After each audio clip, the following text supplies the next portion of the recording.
sulfonamida, pero esa sustancia la empezaron a desarrollar como un colorante. Y posteriormente, en 1932, Domac ve que ese prontosil, este colorante, que había extraído también a partir de la sulfonamida, contiene un grupo sulfonamida que se convertía en el cuerpo en esta sulfanilamida, y él se dio cuenta de que tenía algunos efectos antibacterianos en ratones que estaban afectados por una infección estreptocócica. Cuando le daban esos alimentos, esos fármacos, empezaban a mejorar. Este señor Domac, en 1938, recibe el premio Nobel de Medicina, precisamente por ese trabajo sobre el valor quimioterapéutico del prontosil, 1938, y en 1933 Forster utilizó ese prontosil, que ya lo estaba investigando Domac desde 1932, lo utilizó en un niño de 10 meses de edad que estaba afectado por un estafilococo, una infección del sistema nervioso central, una septicemia estafilocócica, y le dieron ese prontosil, y la mejoría fue espectacular. Fue realmente ese primer antibacteriano que se utilizó en la terapéutica, ¿cierto?, a partir de 1933. Desafortunadamente, practicamos la resistencia, pero ustedes saben que las sulfas prácticamente, como les decía, no se usan solas, se usan combinadas y en situaciones muy específicas. Este es el mecanismo de acción de las sulfas, sulfonamidas. Es un antibacteriano que es bacteriostático, y tenemos ahí la síntesis del ácido fólico bacteriano, que están agrupados en esos antibióticos que tienen la síntesis del ácido fólico. Lo que hace la sulfonamida es un antagonismo competitivo con el PABA, y lo que hacen es impedir que ese PABA se una para formar el dihidrofolato. Entonces impiden un paso intermediario de la síntesis del ácido fólico bacteriano. ¿Por qué tenemos la trimetopina o trimetropima? Porque se utiliza en terapéutica combinada, y básicamente, como ustedes ven, el trimetropina tiene que inhibir un paso siguiente, es decir, la síntesis del dihidrofolato, el tetrahidrofolato, y lo que hace el trimetropina es inhibir esa enzima, la dihidrofolato reductasa. Entonces impide ese paso al tetrahidrofolato. Entonces, como vemos, son dos pasos diferentes que hacen que la combinación de estas dos sustancias precisamente tenga un efecto sinérgico, y que ese efecto ya se puede considerar un efecto bactericida. Entonces se combina la sulfonamida con el trimetropina. Por eso lo ponemos ahí en combinación, pero realmente estamos hablando básicamente de la sulfa.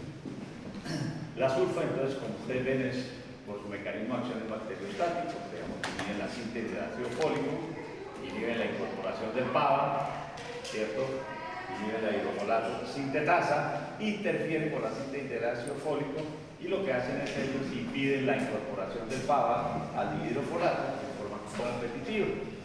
Entonces, ellos poseen alta afinidad por esta enzima que ya mirábamos en el paso de la síntesis del ácido fólico.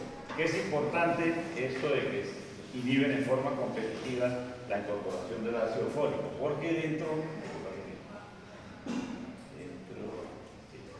dentro de los mecanismos de resistencia, uno de los más importantes de la resistencia a las sulfas es precisamente la sobreproducción de PABA. Entonces, la bacteria es capaz, sintetiza PABA de forma muy elevada. Dice que, por ejemplo, el estafilococo aureus, que es usualmente resistente a la acción de la sulfa o de la Neisseria gonorrea, son capaces de aumentar la producción del PABA hasta 5.000 veces. O sea, como es un antagonismo competitivo, superan ese antagonismo, y es una de las formas importantes de resistencia a la sulfa. También pueden haber, las bacterias son capaces de hacer cambios, por ejemplo, estructurales en la dihidrofolato sintetasa, que es la enzima importante para la síntesis del ácido fólico, y por lo tanto también genera resistencia. Pueden producir plasmidos que codifican producción de enzimas resistentes a ese fármaco, o disminuyen la permeabilidad de la célula bacteriana a la sulfonamida. Pero las más importantes son la primera y sobre todo la sobreproducción de PABA. Realmente las sulfas, por eso, importante, si ustedes miran, se empezaron a utilizar desde 1933, entonces obviamente lleva mucho tiempo y empiezan a desarrollar la resistencia, ¿sí? Las sulfas se clasifican, y esto es lo importante, las sulfas se clasifican en de acción corta o intermedia. Dentro de esa está el sulfametoxazol, que es el que se combina, lo vamos a ver más adelante con el trimethoprim. Está la sulfadoxina, que es de acción prolongada, que se utiliza en la malaria, algunas formas resistentes de malaria. Algunas sulfas que son de acción limitada al tracto gastrointestinal, de esa la más importante de la que ustedes ven al final, la sulfasalacina. La sulfasalacina, por acción de la bacteria en el tracto gastrointestinal, se convierte en esa salicil sulfapiridina, que tiene un efecto antiinflamatorio, no un efecto antibacteriano, y por eso se usa en las enfermedades inflamatorias del tracto digestivo, en la enfermedad del Crohn, la colitis ulcerativa, y es básicamente el único uso de ella, no se usa como antibacteriano. Y por últimas, la sulfa de uso tópico. Antes se utilizaba mucho la sulfadiazina de plata, de todas formas todavía se consigue.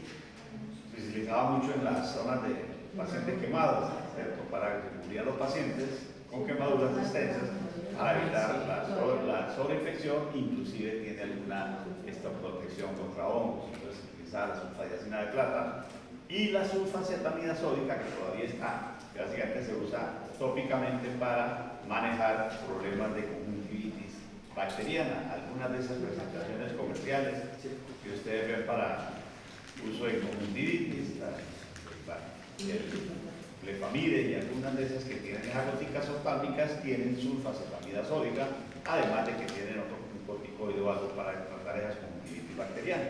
Entonces fíjense que son de acción corta. La importante, digamos, desde el punto de vista antibacteriano, que todavía se utiliza, combinada con el trimethoprim, es el sulfametoxazol, que es una acción corta o intermedia, es decir, que no dura tanto como la sulfadoxina, que caminamos cuánto pueden durar.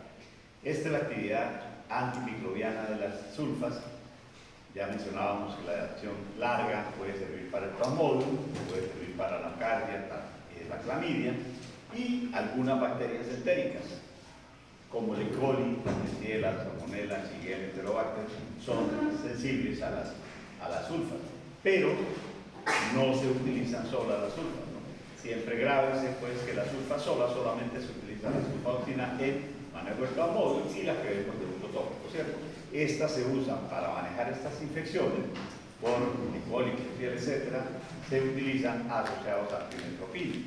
Por ejemplo, la Rickettsia no desinhibida por es decir, son resistentes a la acción de las sulfas, inclusive puede favorecer el crecimiento bacteriano, ¿cierto? Entonces, básicamente las importantes, y si ustedes miran, son sobre todo las bacterias entéricas y de ellas la E. coli. Por eso, cuando yo les mencionaba, cuando hablábamos del quinolona, las sulfas se usan para manejo de infecciones de vías urinarias, e inclusive se puede utilizar también en prostatitis, se pueden utilizar.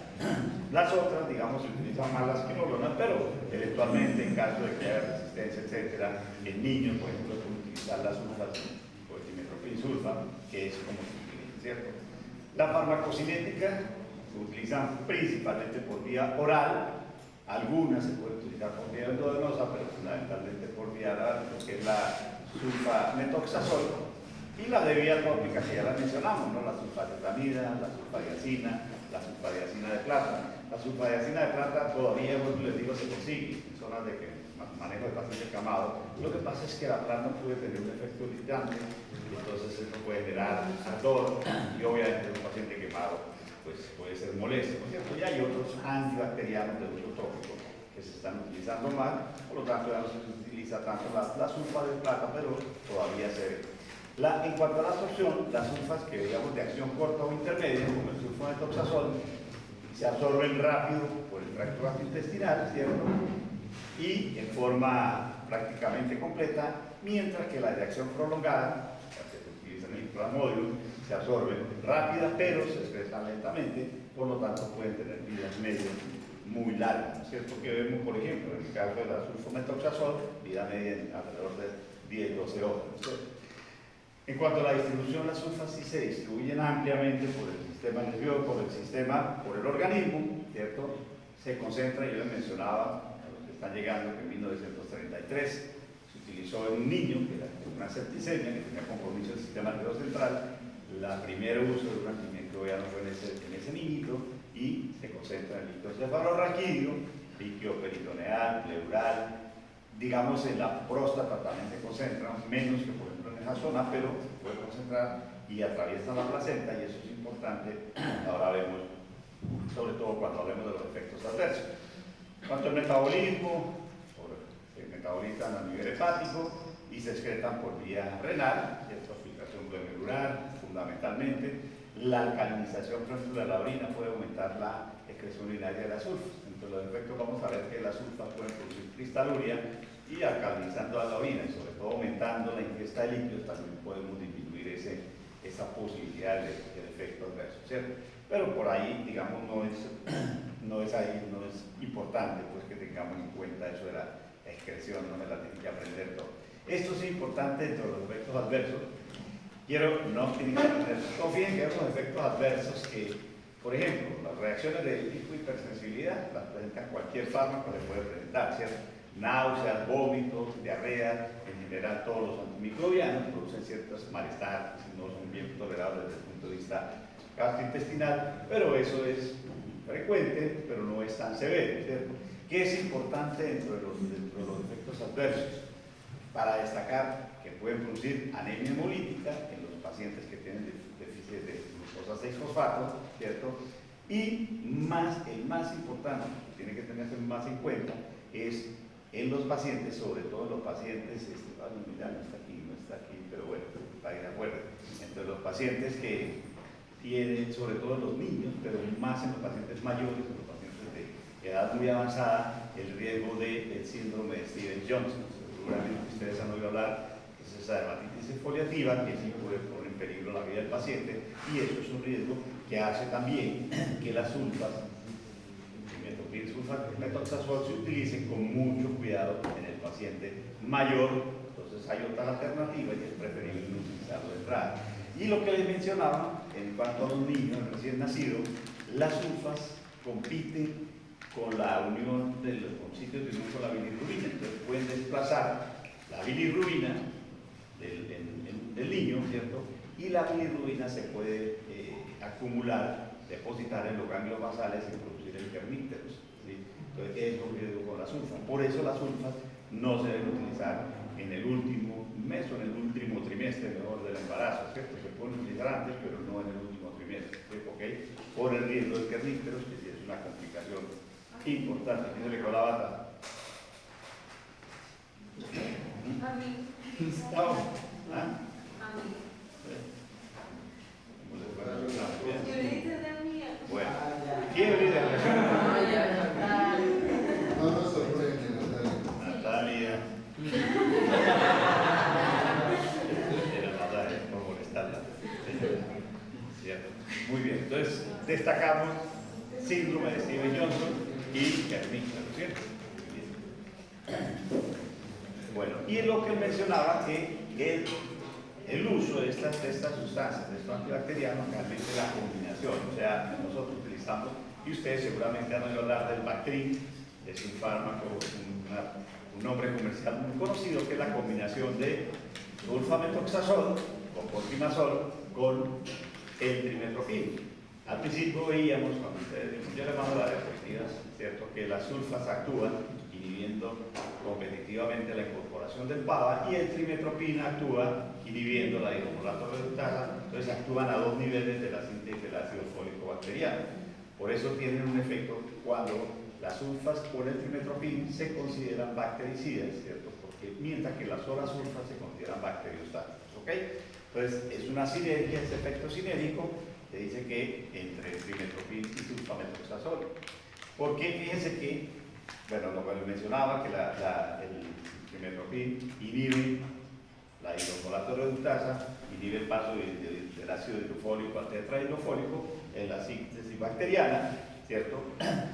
Los seres humanos no sintetizan ácido fólico, ¿cierto? Nosotros requerimos el ácido fólico de la dieta. Entonces, a pesar de que ellos inhiben la hidrofolato reductasa, ¿cierto?, se necesita que el paciente tenga déficit de ácido fólico para que realmente se llegue a presentar pues, un problema de anemia por la sulfa.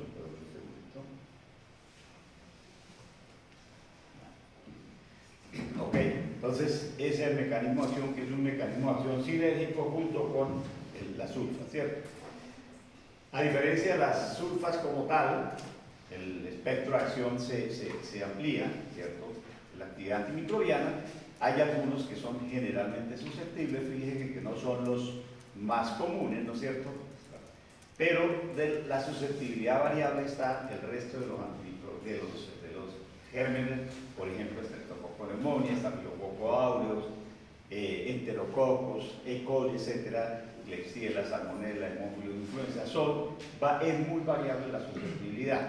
Desafortunadamente las sulfas y el trimetropin, la combinación trimetropin-sulfa, por el uso, han ido perdiendo. Y realmente si ustedes miran en terapéutico se usa muy poco esta combinación. Se sigue usando en infecciones del tracto genitourinario, en personas que lo han sufrido, se utiliza inclusive profilácticamente en personas con sondas permanentes, lesiones del bulbo espinal, etcétera. Se puede utilizar en dosis bajitas profilácticamente, ¿cierto?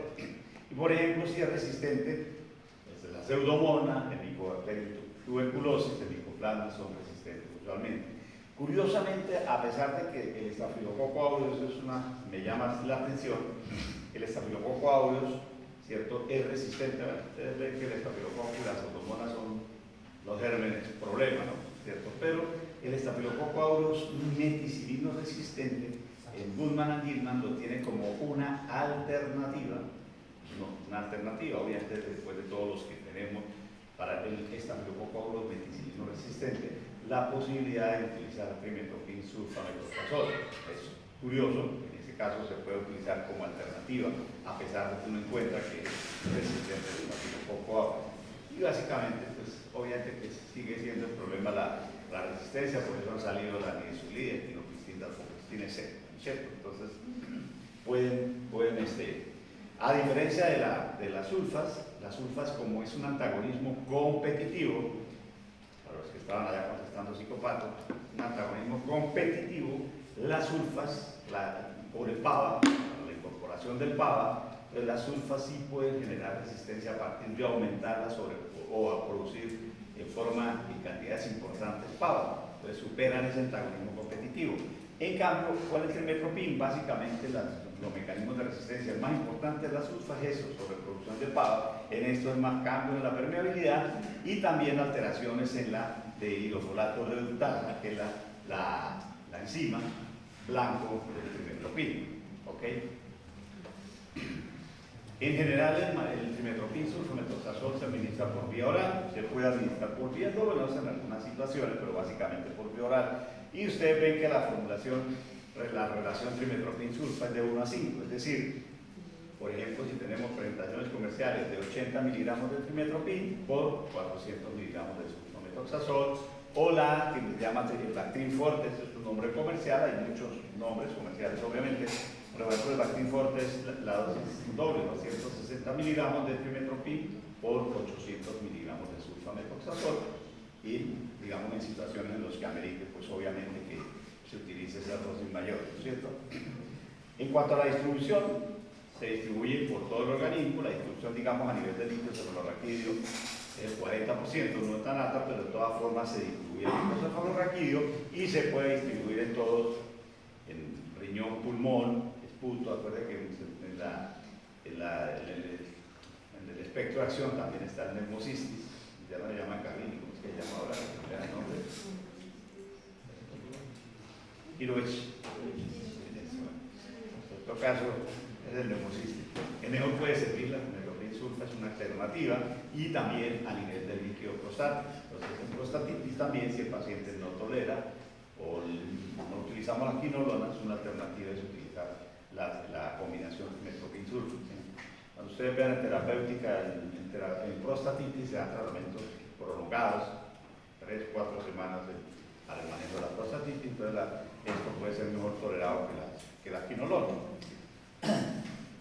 La vida media, ¿sí?, del trimetropin es de más o menos 9 a 12 horas y el sulfamethoxazol también tiene una vida media de alrededor de 10-12 horas. Por eso se puede hacer la combinación, por eso se utilizan combinados los dos en la misma presentación farmacéutica, ¿cierto? Porque comparten prácticamente una vida media muy similares.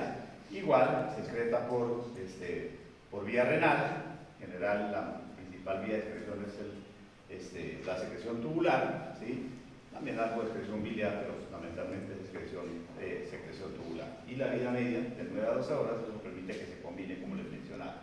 Y en cuanto a los efectos adversos, fíjense que a nivel hematológico también puede ocasionar, como les digo, el paciente que tengan déficit, puede ocasionar cambios megaloblásticos, anemia megaloblástica y el síndrome de Stevens-Johnson, que es importante en cuanto a las reacciones de tipo alérgico, sobre todo que, además de que es importante porque, por el riesgo y porque es una enfermedad, una patología muy severa, ¿cierto? También generalmente asociado a las sulfas, ras cutáneo, etc. ¿sí? A nivel gastrointestinal, básicamente lo mismo que las sulfas, náusea, vómito, diarrea, esos son efectos adversos frecuentes de todos los antimicrobianos. Eso no lo pongo en el previo, que es muy fácil, entonces eso no está, ¿cierto? Y puede haber también algo de elevación de la concentración de la creatinina, pero en general, digamos que el efecto más importante a tener en cuenta es el síndrome de Stevens-Johnson, porque eso, obviamente, y vuelvo y le digo, lo mencionábamos al principio con la sulfa, también se puede presentar o es mayor riesgo en pacientes mayores, en pacientes de edad avanzada. ¿Okay? Hasta ahí, todavía no me paren, que eso nos falta mucho. Recuerda con 3, pero bueno. Entonces, ¿alguna pregunta de las sulfas? ¿No? No me preocupen que estos temas son un poquito, no son tan cortos, pero no son difíciles. Entonces, porque para que no les toque venir la otra semana, ustedes están de la otra semana ¿cómo se llama? Semiología. Entonces, bueno. Hablamos de los antimicóticos o antifúngicos, como se conoce, ¿cierto?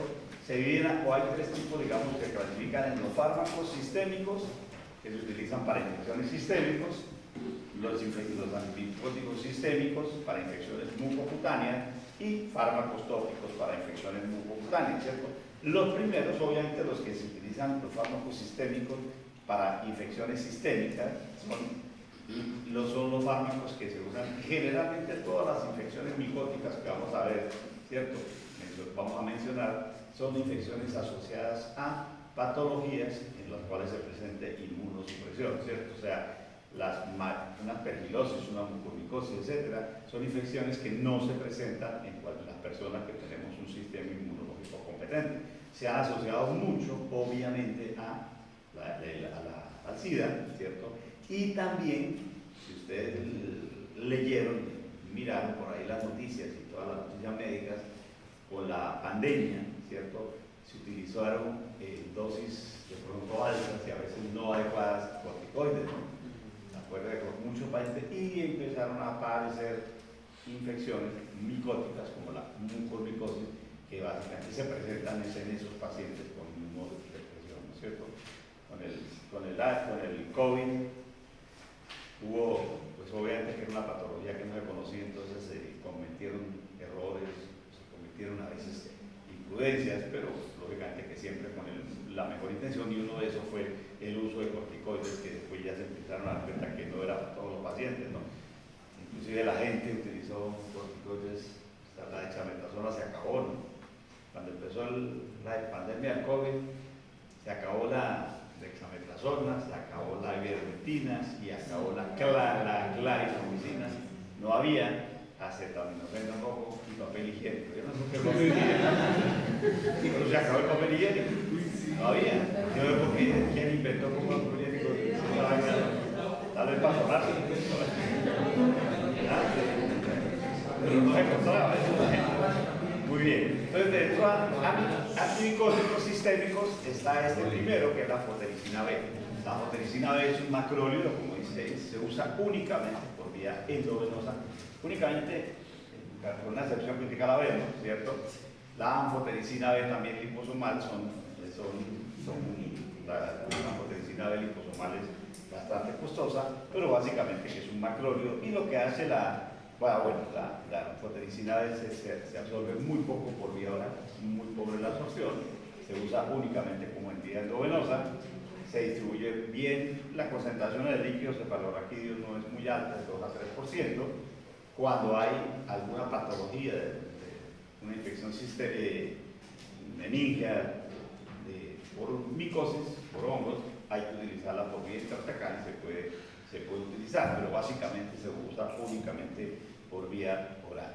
Lo que hacen esto generalmente, todos estos fármacos actúan ahí a nivel del ergosterol de la membrana. Lo que hace la fotericina B es que se une, altera la permeabilidad de esa membrana del hongo, forma como poros, y esos poros lo que hacen es producir la muerte celular porque permite la salida de los iones. Básicamente, si uno se imagina, es como cuando las bombitas de jabón empiezan a generar eso hasta que se explotan, y eso es lo que produce la muerte del hongo, ¿cierto?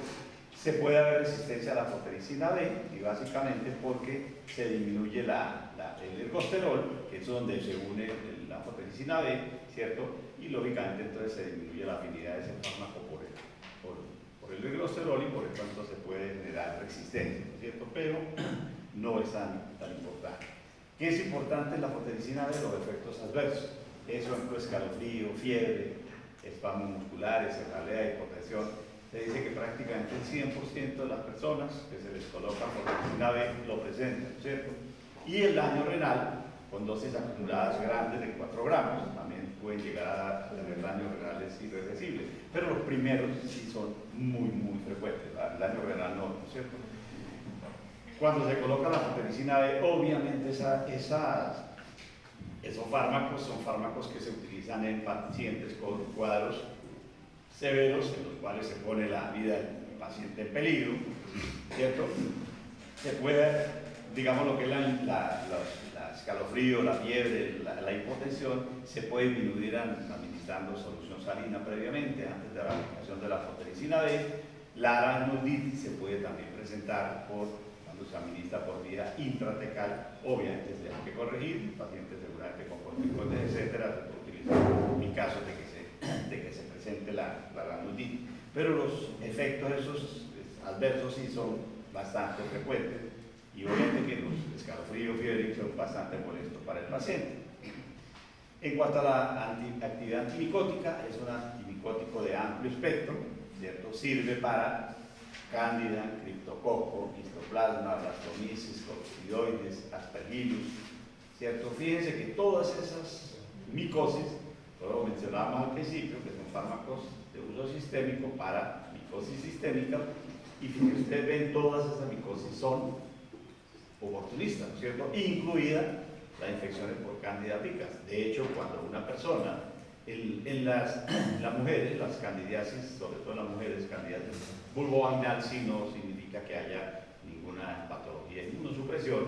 Lo mismo en los niños pequeños, los famosos sapitos, que son por Candida, no son por inmunosupresión, simplemente porque la mucosa sí es fácil que se colonice. Pero, por ejemplo, en una persona adulta que tenga candidiasis, una persona adulta, si uno le observa candidiasis oral o candidiasis esofágica, pues obviamente que hay que descartar inmediatamente SIDA, ¿no es cierto? Porque es una de las patologías que se asocia. En general, todos esos criptococos, etcétera, son todos hongos oportunistas que no los vemos pues, en las personas que no sean porque haya alguna alteración. Aquí están los usos clínicos, como les decía, son en infecciones micóticas que amenazan la vida. Generalmente lo que se hace, el enfoque terapéutico es ese: se inicia la fotericina B y se cambia por los menos tóxicos, que son los que vamos a ver ahora, que salieron después, ¿cierto? Terapia empírica en pacientes con alto riesgo de infección sistémica, cáncer, neutropenia, y les decía que había una entre comillas, que es que la anfotericina B mencionábamos al principio que se usa únicamente por vía oral, pero por vía venosa, perdón, pero se puede utilizar, además se hacen preparaciones, ¿cómo se llama eso? Magistrales de anfotericina B para utilizarlos en casos de úlceras o queratitis micóticas. Ustedes saben que las queratitis o las úlceras micóticas, cuando hay lesiones de la córnea con material vegetal, es bastante difícil de manejar y son muy riesgosas, ¿no es cierto? O sea que en esos casos se puede utilizar, ¿cierto? Hay riesgo, se puede utilizar la queratitis micótica. Me arrepentí, no le puse el 0. A la casa me arrepentí, pero bueno, lo rebajamos todavía. Entonces, en esos casos se utiliza la fotericina B tópica. Esa es la única excepción, pero no porque sea tópica, sino porque obviamente se requiere para que actúe ahí en ese nivel, ¿no es cierto? Después salieron los otros compuestos que decíamos que son los más modernos, que son los famosos azólicos. De ellos hay unos que ustedes conocen, que son los imidazólicos, los primeros, el ketoconazol, el miconazol, el clotrimazol, que son los primeros que generalmente esos se usan tópicamente, y posteriormente los triazólicos, que está el itraconazol, fluconazol, boriconazol. Estos fármacos, estos antimicóticos triazólicos, son útiles para manejar infecciones sistémicas y decíamos que en el caso de la fotericina B estos son menos tóxicos, se pueden utilizar y tienen sus indicaciones obviamente, ¿cierto? Lo que hacen los antimicóticos azólicos es que disminuyen la síntesis del ergosterol, obviamente inhiben citocromos del P450 del hongo, ¿cierto? Inhiben una enzima que es la 14-alfa desmetilasa, que es importante en la síntesis del ergosterol de la membrana del hongo, ¿cierto? Y eso permite que se acumule esos 14-alfa esteroles que destruyen la membrana celular. Pero básicamente el mecanismo de acción de esos azólicos es inhibir la 14-alfa desmetilasa, ¿ok? Y son menos tóxicos que los otros. En general, todos los azólicos los comparten, ¿no? El mecanismo de acción. Tienen un amplio espectro, al igual que la fotericina B, fíjense que sirven prácticamente para lo mismo, ¿cierto? Criptococcus, cándida, histoplasma, sirven para dermatofitos y de hecho algunos azólicos se utilizan, por eso el uso tópico de los azólicos, ahorita los vamos a mencionar, ¿cierto? En caso de aspergilosis está el itraconazol, el boriconazol, que son, digamos, más selectivos para ello, pero en general, criptococosis, ahí no está la mucormicosis, todos los hongos oportunistas son sensibles a estos azólicos y por supuesto son menos tóxicos que la fotericina B. La idea siempre es hacer la terapia suite, ¿no es cierto? En cuanto a los efectos adversos, en general son bien tolerados, ¿cierto? En tratamientos crónicos o largos sí hay que vigilar las enzimas hepáticas por el riesgo de poder presentar hepatitis, pero en general son tolerados cuando se dan por vía oral sin mayores problemas. Ahorita lo vamos a mencionar, seguramente ustedes lo recuerdan. El ketoconazol fue el primero que se utilizó, ¿cierto? Por vía oral, primer azol, pero actualmente ya se utiliza, prácticamente se usa mucho, es tópicamente, ¿cierto? Entonces, tienen selectividad por el hongo menor, en su uso en dermatofitos, ¿cierto? En candidiasis, tópicamente, es dermatofitos, por ejemplo, la dermatitis seborreica, que ustedes saben que es por un hongo, por la malacesia y es el de la pitidiasis, pero ¿cómo que llaman? De la dermatitis seborreica, de la caspa, ustedes lo ven, ¿no? ¿Ah? Medicas, ¿cierto? Es el que sacan ahí en televisión.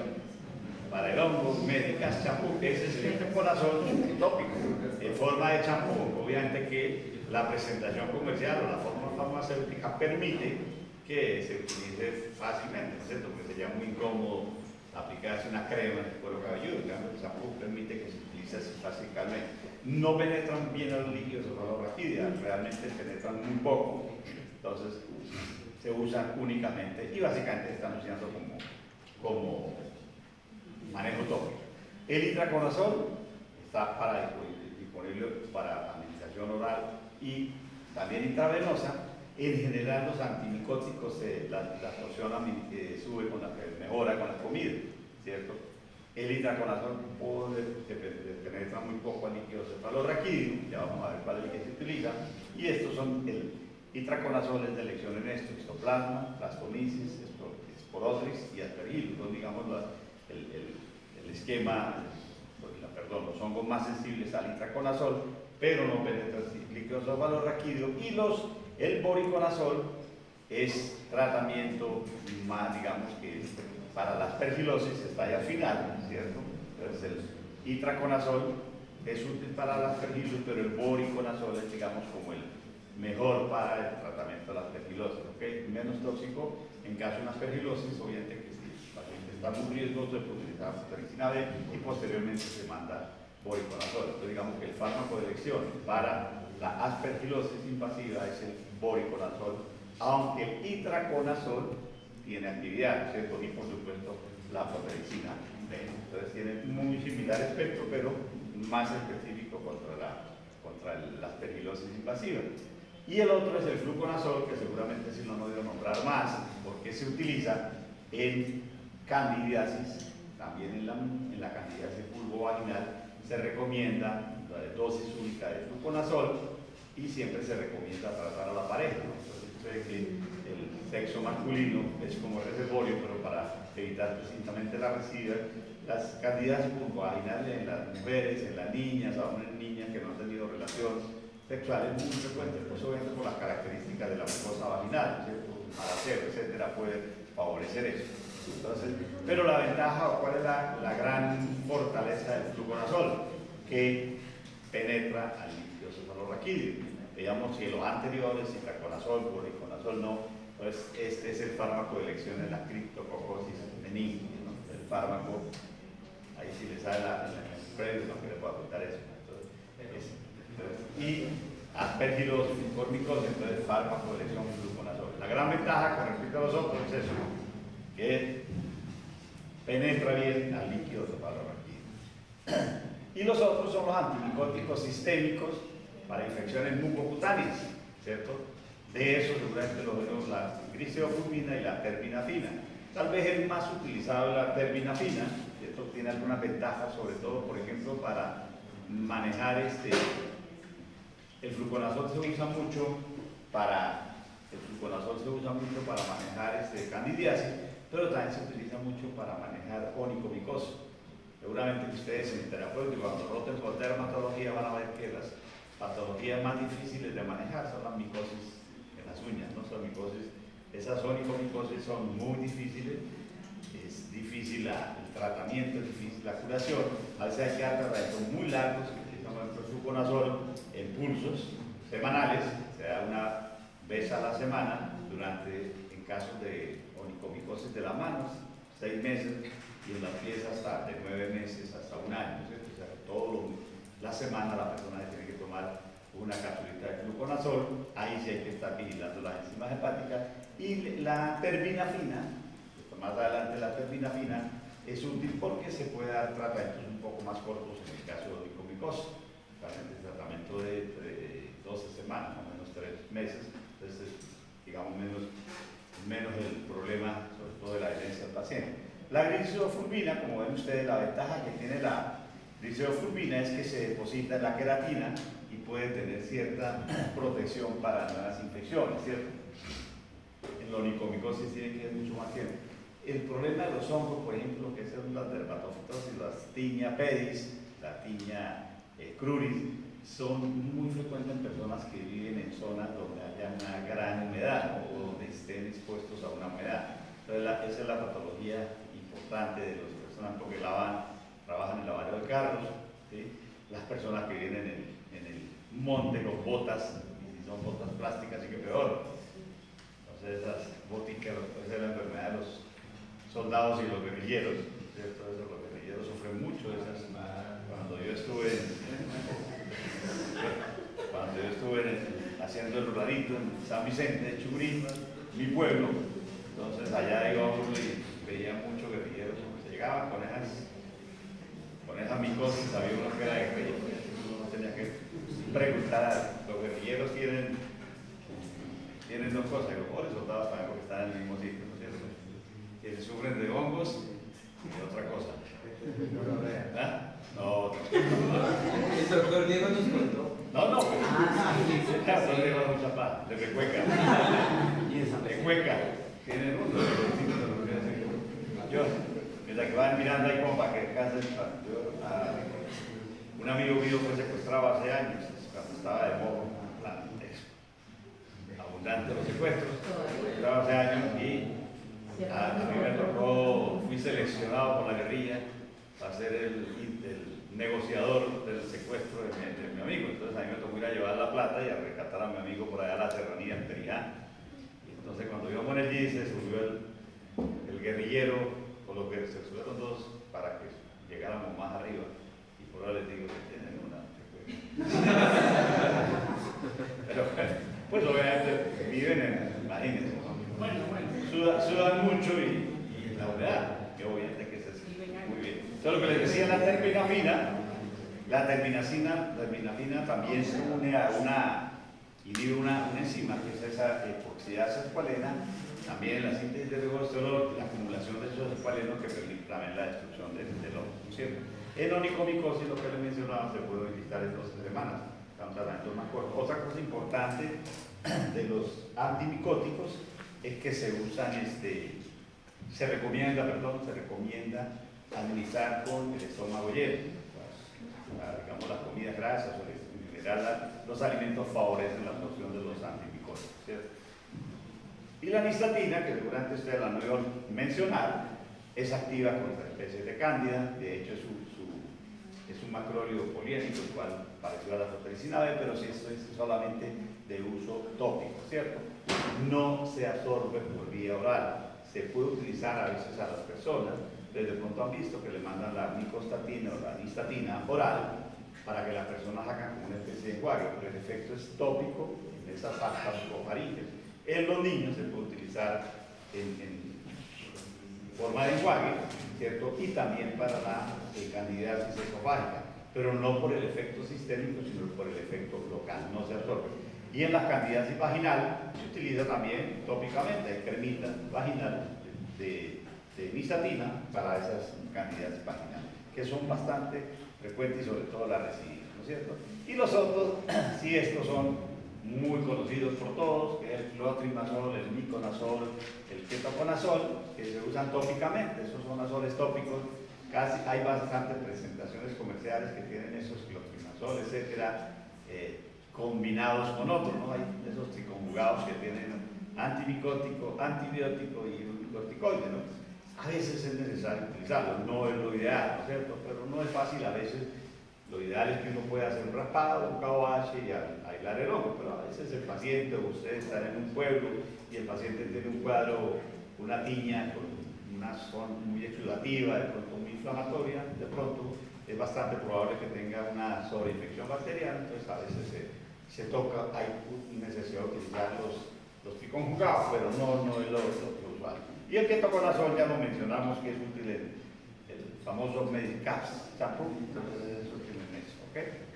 La amorolorfina, esta es la última de los antimicóticos, es el famoso Loseril, tiene la ventaja de que se puede utilizar en forma de laca, ¿sí? Hay una laquita especial para las uñas. Bueno, les digo, tal vez las cosas difíciles es manejar las onicomicosis. Esa presentación comercial favorece pues la aplicación del principio activo. Entonces se utiliza semanalmente una laca y es más fácil de aplicar, ¿ok? Y falta la última, las preguntas. Nos tocó ahí porque ustedes volaron mucho en el examen, no es culpa mía. Todos ustedes los que están muy psicopatológicos, ¿cierto? Son los fármacos antisemíticos o antiparasitarios. Dice, ahí estamos, todos sabemos del ascarilomycoide, que es tal vez el más conocido. El ascaris es de las lombricitas más grandes, ¿no? Puede llegar a medir hasta 40 centímetros. A veces inclusive cuando hay una infestación severa por ascaris, puede llegar a medir eso y migrar ese. Es que más o menos el 24% de la población mundial tiene o puede tener. Esta diapositiva me interesa, me gusta mostrársela por algo que siempre nosotros nos enfrentamos.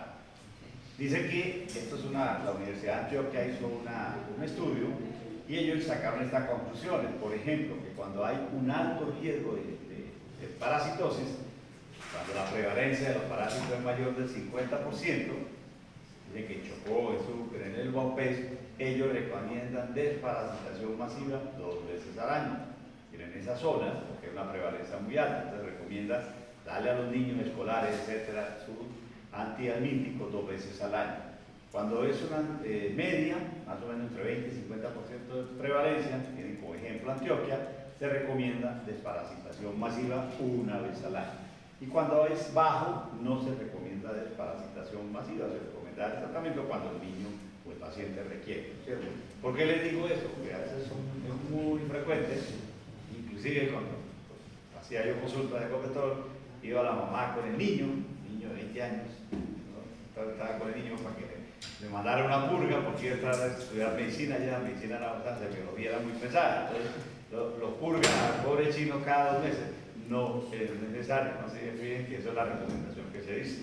O sea, no hay que hacer desparasitaciones masivas, no hay que estar purgando a los chinos cada 2 meses, cada 6 meses, por eso los ponen a tomar antihelmínticos, si no es, obviamente, si no hay síntomas, si no hay necesidad y si no se aísla el helmíntico, ¿no es cierto? Los antihelmínticos, como dice la diapositiva, son fármacos que se usan para expulsar al helminto, ¿cierto?, del tubo digestivo, o en caso de algunas formas intermediarias que pueden invadir los tejidos, se pueden necesitar fármacos que tengan efecto sistémico. ¿Cuál sería esa?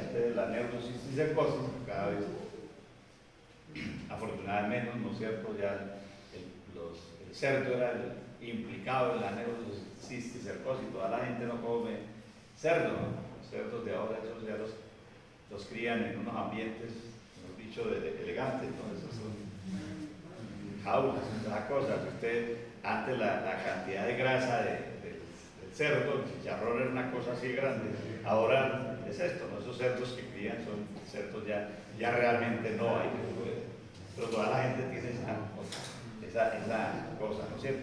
Estos son los famosos antihelmínticos. Hay un grupo que son los benzimidazólicos. ¿Cuál es el más importante de ellos? Seguramente que ustedes lo han tomado. Albendazol, a todos nos han purgado con albendazol, ¿cierto? La dietilcarbamazina, eso es más en las personas que van allá por el Orinoco, ¿cierto? La famosa ivermectina, que se volvió famosa, es un antiparasitario, es un antihelmíntico, tiene un efecto importante, no solo como el antihelmíntico, sino en algunas patologías, por ejemplo, como la escariosis, también es el fármaco de elección, o de pediculosis. Y cuando el COVID se puso de moda, la ivermectina, eso fue un trabajo, realmente nunca se pudo probar si la ivermectina sí servía o no servía. Son de los fármacos que se utilizó mucho y la gente tomaba una vez al mes a una dosis muy bajita, realmente es una gota por kilo de peso la dosis de ivermectina. Y realmente es un fármaco bien tolerado que no ocasionó tanto problema. El problema fue cuando la gente tomaba dosis muy altas y no se debe hacer, ¿no es cierto? Obviamente que ¿cómo se llama? Creo que tomaron cloro, ¿no? Cloro, pero no tomaban. Pero la ivermectina, realmente había algunos trabajos que servían. O sea, ese es el mejor fármaco que uno dice, bueno, por lo menos no le hace daño, ¿no es cierto? Si la toma en la dosis que es, entonces dejemos. Y los otros, la piperacina, la praziquantel, etcétera, son todos. Pero el más utilizado, no hay duda que son de estos benzimidazólicos, que en general son de amplio espectro, podríamos decirlo así, ascari, enterobios, chichuras, anquilostoma, etcétera. Todos los benzimidazólicos en general sirven para varios. No se ha documentado resistencia, realmente no se documenta resistencia contra los antihelmínticos, contra los antihelmínticos, perdón. Y, por ejemplo, estos benzimidazólicos, además de que tienen actividad contra, pues obviamente contra el parásito, puede ser, usted sabe que los dos principales son los estos, que es la famosa astenia, y los demás son los gusanos, ¿no? El minto de gusano. También pueden destruir estos huevos, pero tienen actividad contra la fase larvaria, ¿no es cierto? De ellos, el albendazol, que es el que más se utiliza, el albendazol se puede usar también en casos de neurocisticercosis. En cuanto al mecanismo de acción, digamos que el mecanismo de acción es que ellos inhiben la fumarata, el desplazamiento condrial, disminuyen el transporte de glucosa, desacoplan la fosforilación oxidativa del parásito y también tienen mucha selectividad por la tubulina del parásito, es decir, la estructura del parásito.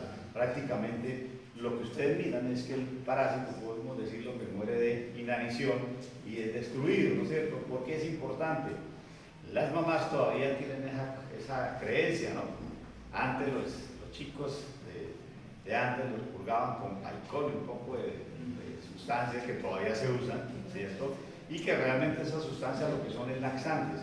Entonces, si la persona, si el niño tenía infestación por ascaris, pues obviamente cuando le dan ese paicol y producía diarrea, botaba parásitos. Entonces la gente, la mamá les gustaba ver los parásitos. Cuando le purgan ahora, le dicen a uno, ustedes le van a decir, esa purga de ahora no sirve. no botan nada. Entonces toca advertirle que no botan nada porque el parásito debe morir y este sale en las heces sin que lo vayan a ver. Solamente en casos de infestaciones severas donde hay migración de ascaris sí puede haber, ¿cierto?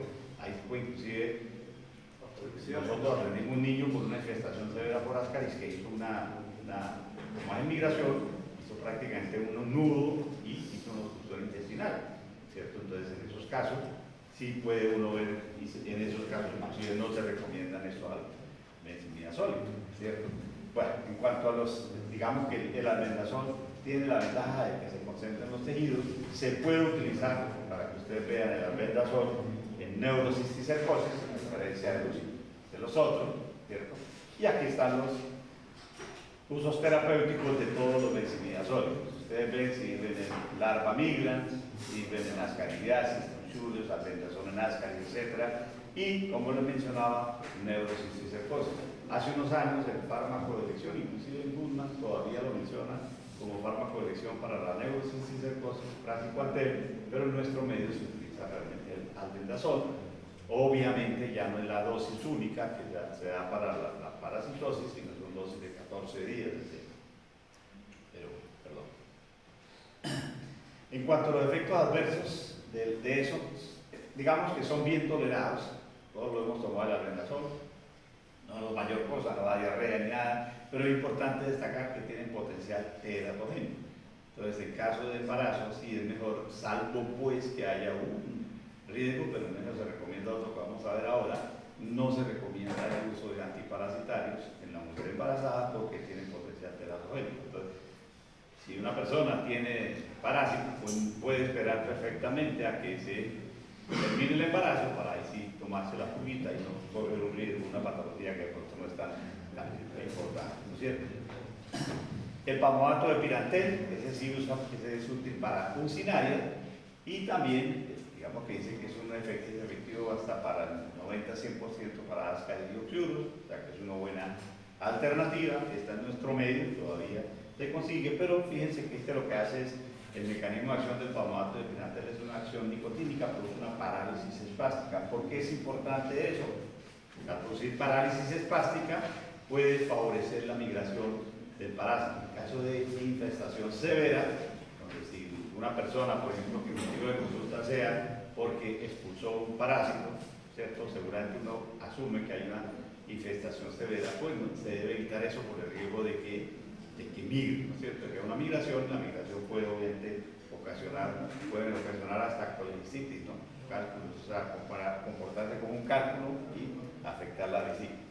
Esta es la piperacina, esa fotico que se ve ahí, es un niño por tanto parásito. Imaginen la cantidad de parásitos que tenía. Pobre niño. Menos mal ya comieron, no solo almuerzo. Bueno, en todo caso, ese es lo que uno puede ver. ¿Sí? ¿Y cuál es la importancia de esto?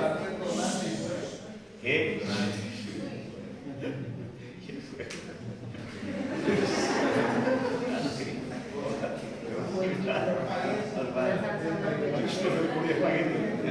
bueno, me queda negocio, voy a pasarla rápido.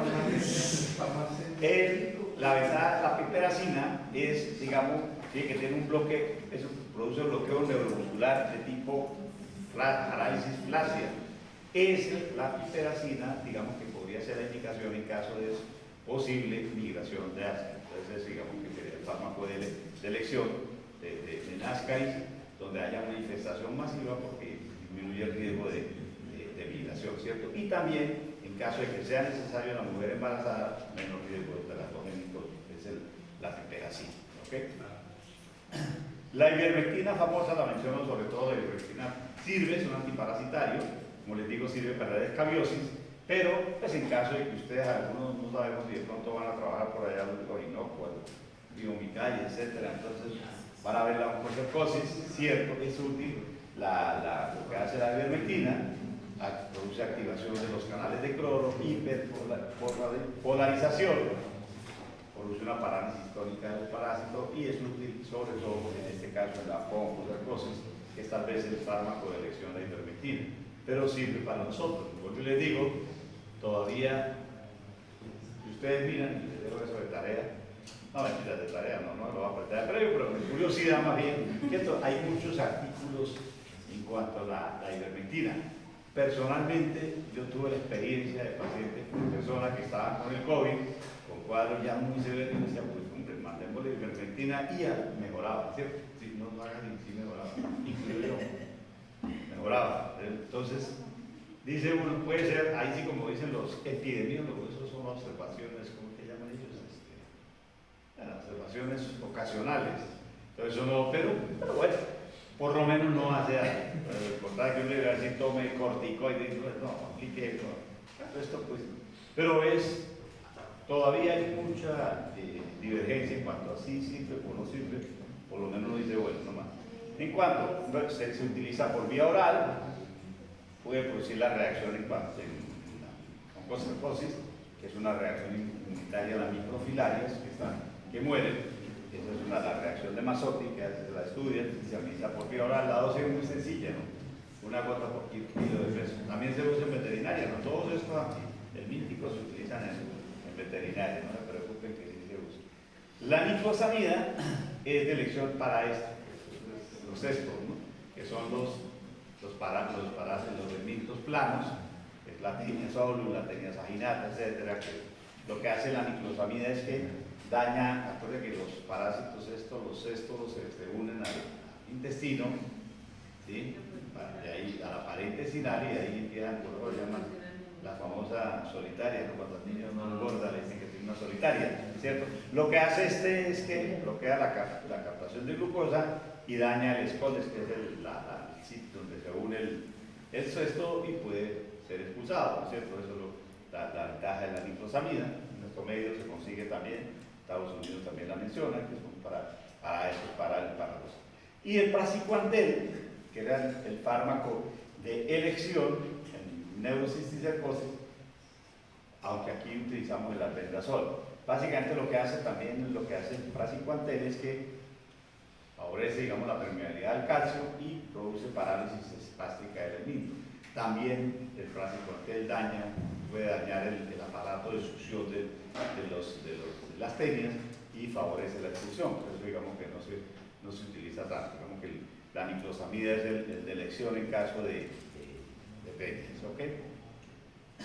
Esto sí en la ditilcarbamazina se lo dejo solamente como información, porque esto es para las filarias. Nosotros no vamos a ver eso, a no ser que ustedes se vayan por allá para esas zonas, ¿sí? La Buchereira Marcorofi, el Oncocerco, la Novaloa, todo eso son que producen microfilaria, que producen esas seriamantiasis, etcétera, pero bueno, esa no es, digamos, aquí en nuestro medio no lo vamos a ver.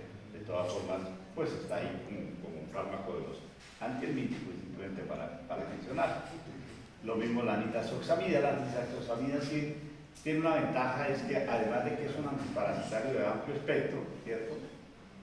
Ahí está el mecanismo de acción, pero tiene la ventaja de que también tiene efecto antiamebiano, ¿sí? Entonces sirve en caso de disentería mediana, sirve en caso de giardia y sirve en caso de mintos, que es digamos, la principal indicación de la nitazoxamida. Entonces es un fármaco que puede ser de utilidad.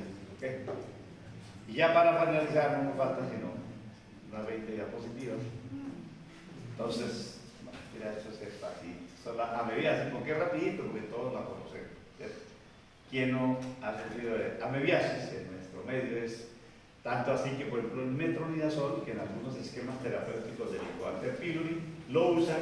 Aquí no se recomienda porque hay mucha resistencia, porque acá hay todos los chinitos, la mamá les purga con albendazol y metronidazol, que es el flagil, ¿cierto? Usted sabe que la amebiasis puede producir formas severas, infecciones leves o moderadas, que generalmente es prácticamente asintomática. La infección severa, que es la disentería amebiana, ya uno no ve aquí, es muy raro ver el absceso hepático amebiano, pero puede presentarse, ¿cierto? No es pues que no se pueda ver, pero casi que de pronto tal vez por las purgas masivas a que nos someten. Hay dos tipos de fármacos antiamebianos, unos que son los de acción tisular. Los importantes son los nitroimidazólicos, el más conocido, metronidazol, ¿cierto?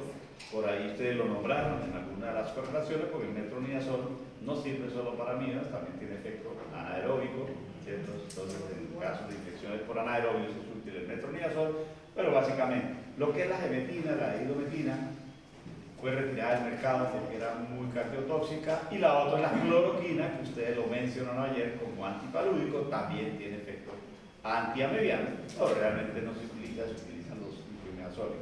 Cuando dicen acá, estos nitroimidazólicos tienen efecto tisular, es decir, pueden actuar a nivel de la pared, cuando hay invasión de la pared por la amiba, o inclusive cuando haya, por ejemplo, la posibilidad de absceso hepático amebiano, porque tiene un efecto tisular.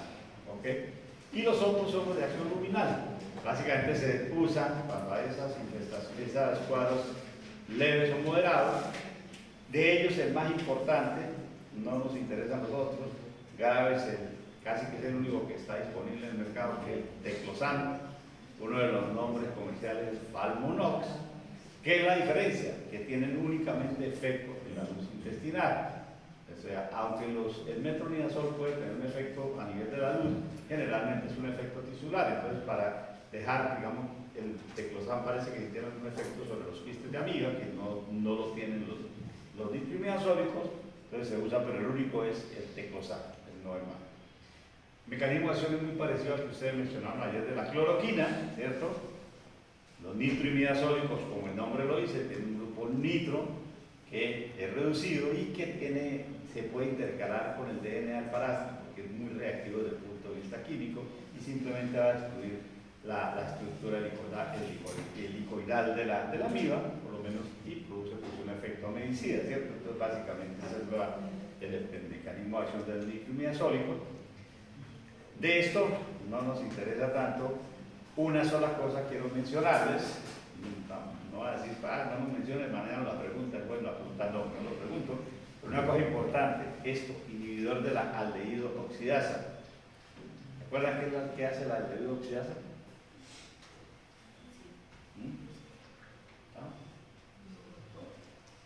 Entonces, produce un efecto antabús. ¿Han oído hablar del efecto antabús? Siempre, a ustedes les preguntan, ya les preguntan a ustedes, porque saben que están estudiando medicina, son médicos de formación, es que estoy tomando este medicamento, ¿puedo tomar trago? ¿Cierto? Con el metronidazol, sí se le puede decir, no puede tomar trago. El efecto antabús es porque inhibe la aldehído oxidasa. La aldehído oxidasa es una enzima que metaboliza el acetaldehído, ¿cierto? Que es el que nos ocasiona el famoso guayabo, ¿cierto? Cuando las personas pasan de traguitos, ninguno de ustedes pasa eso, no, ninguno, yo sé que nadie, 0%. Los del otro grupo, los que toman, entonces cuando toman mucho, uno produce acetaldehído y ese es el problema del guayabo. Este fármaco inhibe o sea, hay acumulación, hay más acetaldehído, por lo tanto va a producir un efecto severísimo, un guayabo muy severo. Lo utilizaron en algún momento para manejar el alcoholismo y todo, las personas alcohólicas le daban escondidas la señora o la mamá, escondidas, un fármaco que era un antabús lo llamaban, ¿cierto? Para que les produjera un guayabo muy severo. El problema es que obviamente podía ocasionarles daños importantes, y lo otro que borrachito no importaba el guayabo, seguía tomando, entonces eso no dio resultados, realmente no se usa. Pero sí, cuando una persona está tomando metronidazol o tinidazol o secnidazol, sí hay que decirle no puede consumir alcohol por el riesgo que puede presentarse por la inhibición de la acetaldehído. Y lo otro importante también, puede ser, está interrogado la teratogénesis, ¿sí? Hay una cosa muy importante del metronidazol, produce mareíto, puede producir efectos así como náusea, cefalea, vértigo, y lo otro que sí, yo creo que todos si ustedes no han tomado Flagyl, el metronidazol, ¿a qué le sabe la boca? Un sabor metálico bien intenso, ¿cierto? Eso es característico del metronidazol, el sabor metálico, ¿ok? Enseguida son unos dosis de ya eso que nos interesa. Entonces, de hoy en 8 días nos vemos. El examen consta de 50 preguntas, lo mismo A, B, C, D. Yo le mandé ya las notas a Charo para que ustedes revisen si hay alguna, le falta alguna nota o les puse más en algún examen, entonces para que me digan, para bajarles. Nos quedan faltando lo de antivirales, ya lo estoy calificando porque es hasta el lunes, o sea, me pueden mandar.